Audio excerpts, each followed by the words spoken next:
আমরা যদি ঢাকা শহরের চিত্রটা দেখি, ছোটোবেলা দেখেছি সেই এয়ারপোর্ট থেকে একবারে বাংলা একাডেমি হয়ে ইউনিভার্সিটি পর্যন্ত আইল্যান্ডের মধ্যে সেই কৃষ্ণচূড়া গাছ যখন ফুটতো, অপরূপ রূপে আমাদের এই শহরটা জেগে উঠত। জিয়াউর রহমান এক এক করে সব গাছগুলি কেটে ফেলে দেয়। ঠিক হোটেল শেরাটনের সামনে একটা আইল্যান্ড আছে, সেখানে নাগকেশর ফুলের গাছ ছিল। সেখান থেকে গাড়ি নিয়ে বা হেঁটে গেলেও খুব সুন্দর খুশবু আসতো এবং খুব চমৎকার সবুজে ভরা ছিল। সেগুলিও জিয়াউর রহমান কেটে ফেলে দেয়। আমাদের পররাষ্ট্র মন্ত্রণালয়ের পাশে রাস্তা, ওখানে একটা বিরাট বগনভিলার ঝাড় ছিল, সেখানে অনেক টুনটুনি পাখি ছিল। আমরা ছোটোবেলা রুটি টুটি নিয়ে ওখানে যেতাম, ওদেরকে খাবার দিতাম। সেগুলিও কেটে ফেলে দেয়। হাইকোর্টের সামনে বড় বড় দুটো গাছ, একটা মাত্র আছে এখন, বট গাছ, আর একটা সেখানে অবশ্য ওটা নুরা পাগলার আখড়া ছিল, সবাই জানে। ওখানে ওই মাজার ঘিরেই ওখানে একটাই ছিল, সেটাও কিন্তু কেটে ফেলে দেয়।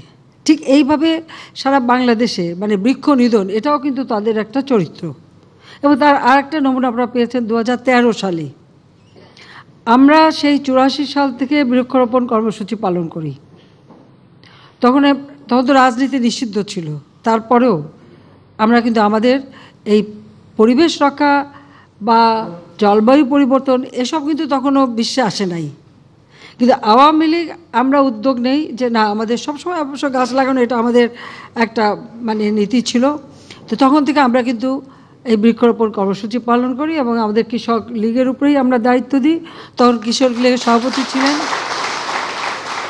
আমরা রহমত আলী সাহেব, তাকে দায়িত্ব দেওয়া হয়। আপনার মনে আছে আমরা ধানমন্ডি লেকের পাড়ে প্রথম বৃক্ষরোপণ করি এবং এমনকি কবি সুফিয়া কামাল থেকে শুরু করে আমাদের অনেকেই সেখানে গাছ লাগিয়েছিলেন।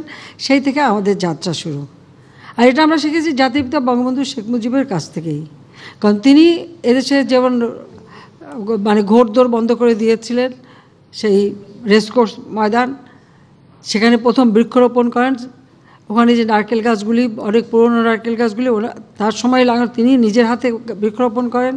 এমনকি আমাদের গণভবনে এখানে যদি আমরা গাছগুলি দেখি, এর পুরনো সব গাছগুলি কিন্তু বঙ্গবন্ধুর নির্দেশেই লাগানো হচ্ছিল এবং খুব চমৎকারভাবে গাছগুলি সাজিয়ে লাগানো। তো আমরা আওয়ামী লীগই বোধহয় এই, আমি জানি না এই উপমহাদেশে কেন, পৃথিবীর যে কোনো দেশের যে কোনো দলের কর্মসূচিতে যদি দেখবেন যে ঠিক পরিবেশ রক্ষার জন্য বৃক্ষরোপণ, এটা কিন্তু আওয়ামী লীগই শুরু করে। জাতির পিতা আমাদের যে চর অঞ্চল, সেই নিজুম দ্বীপ থেকে শুরু করে ঢালার চর থেকে শুরু করে বিভিন্ন দ্বীপে এখন যে গাছপালা আছে, এটা কিন্তু জাতির পিতা বঙ্গবন্ধু শেখ মুজিবের নির্দেশেই কিন্তু এই গাছপালাগুলি লাগানো হয়। এবং সেখানে শুধু গাছ না, গাছের সাথে সাথে যেমন জোড়ায় জোড়ায় পাখি, হরিণ এই বা বিভিন্ন পশু পাখি, এগুলি জোড়ায় জোড়ায় সেখানে ছেড়ে দেওয়া, সেটাও কিন্তু জাতির পিতা বঙ্গবন্ধু শেখ মুজিবের নেতৃত্বে। ভোলার আশেপাশে যতগুলি চর আছে সবগুলিতে কিন্তু তার নির্দেশে বৃক্ষরোপণ শুরু হয়। কক্সবাজার এখন জলোচ্ছ্বাস থেকে মুক্ত থাকে, একসময় জলোচ্ছ্বাসে কিন্তু এগুলি ভেসে যেত। সামনে যে বিশাল ঝাউবনটা, এটাও কিন্তু বঙ্গবন্ধু শেখ মুজিবের নির্দেশেই করা, তিনি করেছিলেন। তারই পদাঙ্ক অনুসরণ করে আমরা সরকার আসেন, আমরা আওয়ামী লীগ যখন বিরোধী দল কি তখন তো পার্লামেন্টও ছিল না, তখন থেকেই কিন্তু আমরা এই বৃক্ষরোপণ কর্মসূচি বাস্তবায়ন করে যাচ্ছি। কারণ আমরা তখন তো বিশ্বেও ওই পরিবেশের কথা আসেনি, কিন্তু আমরা আমাদের নিজের উদ্যোগে করি। এবং তখন আমাদের নির্দেশ ছিল প্রত্যেকটা কর্মীকে যে অন্তত 3টা করে গাছ সবাই লাগাবে, একটা বনজ, একটা ফলজ, একটা ভেষজ। আমরা কিন্তু সেইভাবেই গাছ লাগে এবং এতে আমরা যে কৃষকদের বা সাধারণ মানুষকে যে উৎসাহিত করি, তাতে তারাও কিন্তু লাভবান হন। জাতির পিতা বঙ্গবন্ধু শেখ মুজিব 1972 সালে 20 ফেব্রুয়ারি রামগতিতে উপকূলীয় বাঁধ মেরামত উদ্বোধন অনুষ্ঠানে তিনি বলেছিলেন, আমি কোট করছি, তিনি যে সবুজ বিপ্লবের ডাক দিয়েছিলেন সেটাকে লক্ষ্য রেখেই তিনি বলেছিলেন, কোট, দেশে কৃষি বিপ্লব সাধনের জন্য কৃষকদের কাজ করে যেতে হবে। বাংলাদেশে 1 ইঞ্চি জমিও অনাবাদি রাখা হবে না। জনগণের ঐক্যবদ্ধ কিন্তু নিঃস্বার্থ প্রচেষ্টার মাধ্যমেই দেশের বিধ্বস্ত অর্থনীতি দ্রুত পুনর্গঠনের নিশ্চয়তা বিধান করা যাবে, আনকোড। আমি যে সবাইকে বলছি 1 ইঞ্চি জমিও অনাবাদি থাকবে না, এটা কিন্তু আমার বাবার কাছ থেকে শেখা এবং তারই পদাঙ্ক অনুসরণ করেই আমি এই আহ্বানটা জানাচ্ছি। এবং আমাদের যে সংবিধান, সেই সংবিধানের 13 অনুচ্ছেদের 3 ধরনের মালিকানা নীতি দেওয়া আছে। কারণ আমাদের পরিবারগুলি যখনই ভাগ হয়, জমিগুলিও ভাগ হয়, মাঝখানে আইল বসে।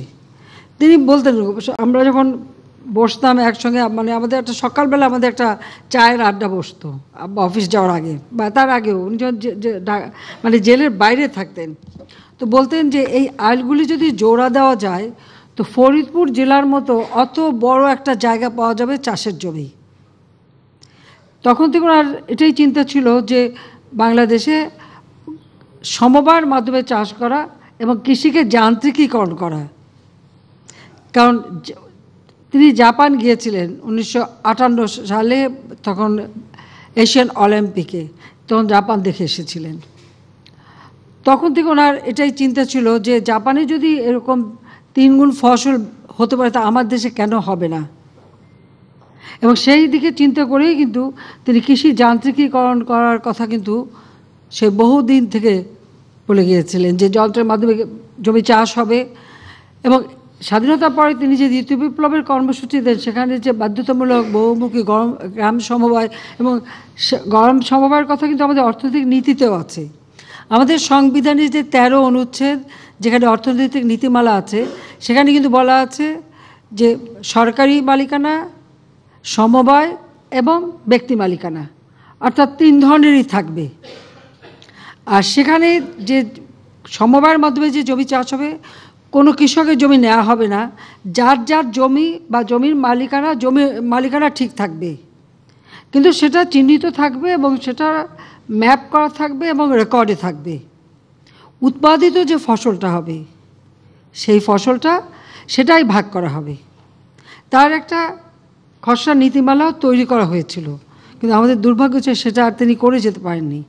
যে সেখানে কিষাণী সে তাদের অংশ পাবে, যারা শ্রম দেবে, যে মালিক, উপস্থিত মালিক বা যারা অনুপস্থিত মালিক, তারা একটা অংশ পাবে, আর একটা অংশ থাকবে সমবায়ের জন্য, অর্থাৎ সরকারের কাছে, যেটা মাধ্যমে কৃষি উপকরণ বা পরবর্তীতে কৃষি চাষ করা বা এই সমস্ত যন্ত্রপাতিগুলি, মানে ট্রাক্টর বা হারভেস্টার বা রেপার যেগুলি থাকবে, এগুলিকে রক্ষণাবেক্ষণ, সেই কাজে সেটা হবে এবং কৃষক তার সুবিধা মতো এগুলি ব্যবহার করবে।